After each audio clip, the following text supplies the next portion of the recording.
మీకుండే ఎటువంటి గ్రహ బాధలైనా గృహ బాధలైనా శాశ్వత పరిష్కారం కోసం సంప్రదించండి Srinivasa Jyothishalaya. Hi viewers, welcome to our channel. ప్రస్తుతం మనతో పాటు దాము బాలాజీ గారు సీనియర్ జర్నలిస్ట్ ఉన్నారు. వారితో ఒకసారి మాట్లాడదాం.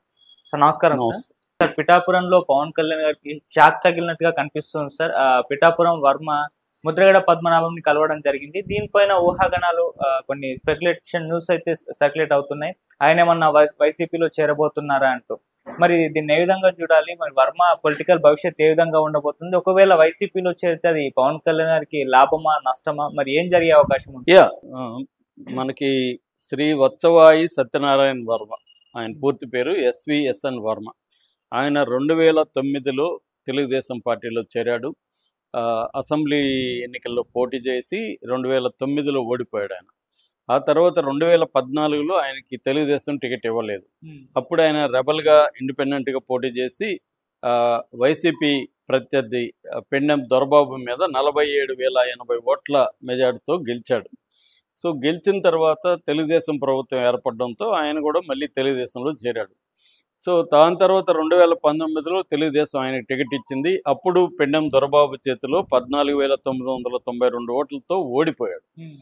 అయితే ఆ తర్వాత 2019 తర్వాత 2020-21 ఈ కరోనా పీరియడ్లో ఆయన ప్రజల్లో నిరంతరం ఉండడం, కరోనాకు సంబంధించి కూడా మందులు కావచ్చు, లేకపోతే వాళ్ళకి నిత్యావసరాలు కావచ్చు ప్రజల దగ్గరికి చేర్చడం, లైఫ్ రిస్క్ తీసుకొని కూడా ఆయన బయట తిరుగుతూ ఉండడం, ఇవన్నీ ఆయనకి మంచి పేరు తీసుకొచ్చాయి. సో ఆయన కూడా నెక్స్ట్ టికెట్ నాదే అనుకున్న పరిస్థితిలో పవన్ కళ్యాణ్ ఎంటర్ అయ్యాడు. పవన్ కళ్యాణ్కి ఏంటంటే ఇప్పటి వరకు ఒక స్పెసిఫిక్ నియోజకవర్గం లేదు. జగన్కు ఉంది, చంద్రబాబుకు ఉంది, లోకేష్కు ఉంది, బాలకృష్ణకు ఉంది, ఇలాంటి వాళ్ళకు ఉన్నాయి, కానీ పవన్ కళ్యాణ్కి లేదు. అందువల్ల ఇప్పుడు పవన్ కళ్యాణ్ కూడా ఒక తనకంటూ ఒక నియోజకవర్గం ఏర్పరచుకోవాలని పిఠాపురాన్ని ఎంచుకున్నాడు. సో అప్పుడు వర్మ ఎక్కడ రెబల్గా మారుతాడు అని అనుకున్నారు. ఎందుకంటే వర్మకి అక్కడ బలం ఉంది. వర్మ మళ్ళీ రెబల్గా మారితే 2014లో లాగా మళ్ళీ నష్టం వస్తుందని చెప్పి, ఎందుకంటే ఈ పొత్తు చాలా అవసరం, చంద్రబాబుకి చాలా అవసరం, పవన్ కళ్యాణ్కి కూడా చాలా అవసరం. అప్పట్లో ఏంటంటే జగన్ స్ట్రాంగ్గానే ఉన్నాడు. జగన్ని ఒకవేళ ఓడించినా కూడా తక్కువ ఓట్ల దీంతో తక్కువ సీట్లతోనే మనం గెలవగలం అనేది తెలుగుదేశానికి కానీ కూటమికున్న ఒపీనియన్. సో అటువంటి నేపథ్యంలో పవన్ కళ్యాణ్కి అత్యంత ఇంపార్టెన్స్, ఎప్పుడు కూడా ఏ పొత్తు పార్ట్నర్కి కూడా ఇవ్వనంత ఇంపార్టెన్స్ చంద్రబాబు ఇచ్చాడు. సో అందువల్ల పవన్ కళ్యాణ్ అది కోరుకున్నాడు. కాబట్టి ఆ నియోజకవర్గాన్ని కంప్లీట్గా పవన్ కళ్యాణ్ గెలిపించే బాధ్యత కూడా చంద్రబాబు తీసుకోవాలని పరిస్థితి ఏర్పడింది. ఎందుకంటే ఇక్కడ పవన్ కళ్యాణ్ వల్ల ఇది ఒకటేంటంటే అక్కడ గెలిపించడం ద్వారా అక్కడ పవన్ కళ్యాణ్ లేకపోయినా గెలిపించాలి. ఎందుకంటే పవన్ కళ్యాణ్ని రాష్ట్ర వ్యాప్తంగా స్టార్ క్యాంపెయినర్గా వాడుకోవాలి. సో అందుకని చంద్రబాబు ఏం చేస్తాడంటే వర్మను పిలిచి బొజ్జగించి అతనికి ఒక హామీ ఇచ్చాడు. అది ఇచ్చాడని చెబుతారు, మనకి హామీ ఇచ్చాడా లేదో మనకు తెలియదు, కానీ అప్పట్లో వార్త ఏంటంటే ఎమ్మెల్సీ ఫస్ట్ నీకే ఇస్తాను అని హామీ ఇచ్చాడు. దాంతో అతను కూడా ఫస్ట్లో అతను అసంతృప్తి ఉన్నా కూడా అర్థం చేసుకొని మనకి రాష్ట్ర ప్రయోజనాలు పొలిటికల్గా మనకి పార్టీ ప్రయోజనాలు ఇంపార్టెంట్, ఆయన పవన్ కళ్యాణ్ చాలా ఇంపార్టెంట్ కాబట్టి మనం త్యాగం చేయాలని చెప్పి నిజంగానే వర్మ త్యాగం చేశాడు. పవన్ గెలుపుకి ఖచ్చితంగా కృషి చేశాడు. అయితే ఆ తర్వాత పరిణామాలు మారిపోయినాయి. చంద్రబాబుకు కూడా వర్మకి ఇవ్వకూడదని ఏమి లేదు, కానీ పవన్ కళ్యాణ్ ప్రెజర్ అనేది చంద్రబాబు మీద కూడా పడింది. ఎందుకంటే అక్కడ ఇప్పుడు ఈయనకేమన్నా ఒక నామినేటెడ్ పోస్ట్ లేకపోతే ఎమ్మెల్సీ ఇస్తే అక్కడ అతను వర్గం బలపడితే రేపు పొద్దున పవన్ కళ్యాణ్కి ఇబ్బంది. పవన్ కళ్యాణ్కి తన సుప్రమసీ అక్కడ ఉండాలంటే ఇంకే రైవల్ నాయకుడు కూడా ఉండకూడదు. సో అందుకనే పవన్ కళ్యాణ్ ప్రెజర్ తెచ్చాడు చంద్రబాబు మీదని. చంద్రబాబు కూడా పవన్ కళ్యాణ్ ఇంపార్టెంటా వర్మ ఇంపార్టెంట్ అనుకుంటున్నప్పుడు ఆయనకి పవన్ కళ్యాణ్ ఇంపార్టెంట్ అక్కడ. కాబట్టి ఆయన్ని పిలిచి రకరకాల సార్లు చెప్పినట్టుగా ఈ పరిస్థితిని అర్థం చేసుకో అది ఇది అని చెప్పాడు, కానీ వర్మకి కొంత అసంతృప్తి ఉంది. ముఖ్యంగా వర్మ అనుచరులకి అసంతృప్తి ఉంది.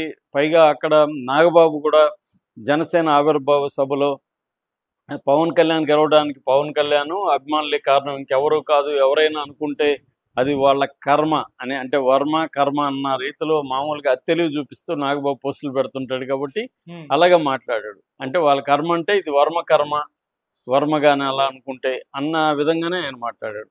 అట్లాగే అనేక చోట్ల ప్రభుత్వ దీంట్లో కానీ మిగతా కార్యక్రమాల్లో కానీ వర్మ అని ఇంపార్టెన్స్ ఇవ్వడం అనేది తగ్గిపోయింది.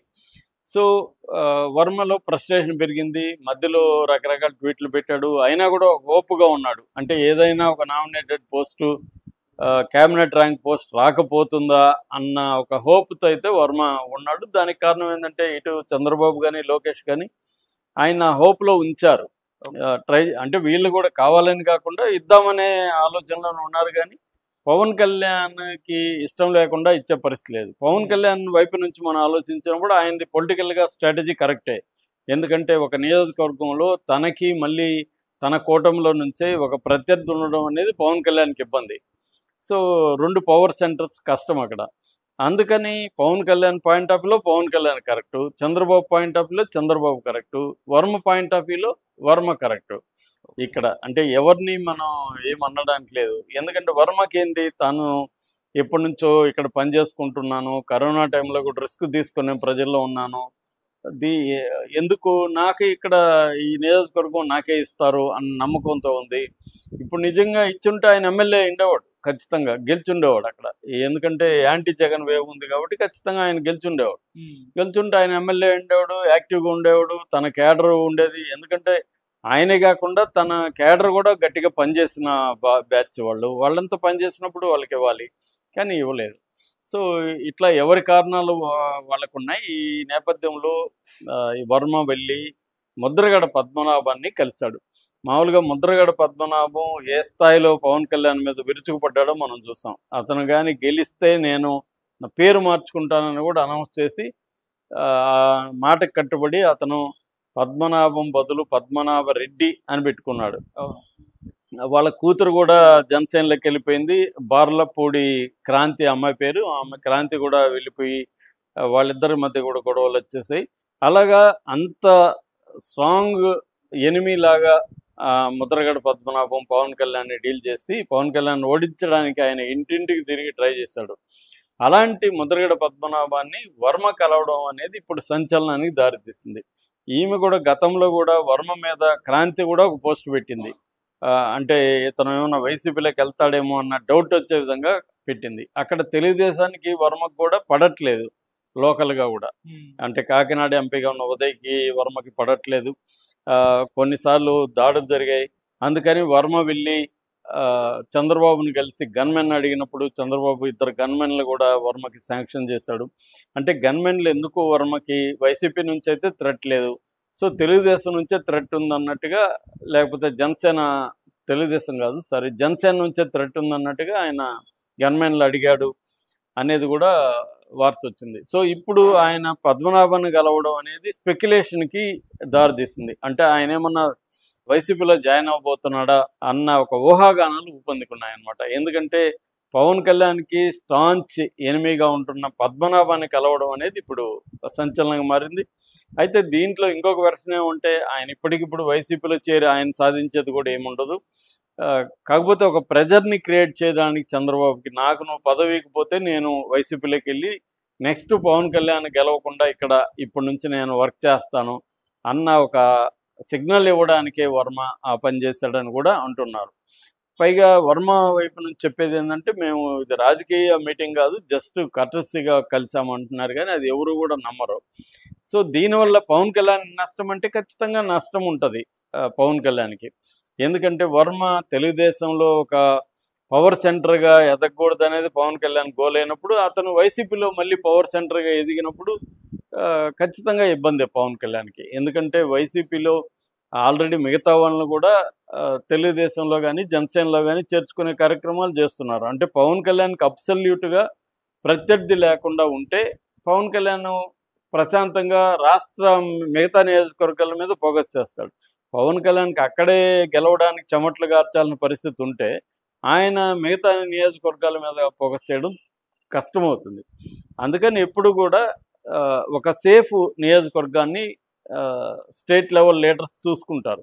మనం అక్కడ ఉన్నా లేకపోయినా మనం గెలవాలి అన్న పద్ధతిలో చూసుకుంటారు. దానికి ఫస్ట్ కండిషన్ ఏంటంటే, ప్రీ కండిషను అక్కడెవరు కూడా బలమైన ప్రత్యర్థి వర్గాన్ని ఎదగనీయకుండా చూసుకోవాలి. అది పవన్ కళ్యాణ్కి తలనొప్పిగా మారుతుంది వర్మ కానీ ఇప్పుడు వైసీపీ వైపు వెళితే. సో ఎందుకంటే వర్మ కొంత సింపతి ఉంటుంది, పాపం ఈయన త్యాగం చేశాడు పవన్ కళ్యాణ్ కోసం, అయినా ఆయనకి న్యాయం చేయలేదు అన్న సింపతి ఉంటుంది. తెలుగుదేశంలో ఒక బలమైన వర్గం వర్మ వెనకుంది. ఆ వర్గం అంతా కూడా అటు వెళ్ళే అవకాశం అయితే ఉంది. మరి ఇది ఏం జరుగుతుందనేది చూడాలి. Okay sir, thank you so much.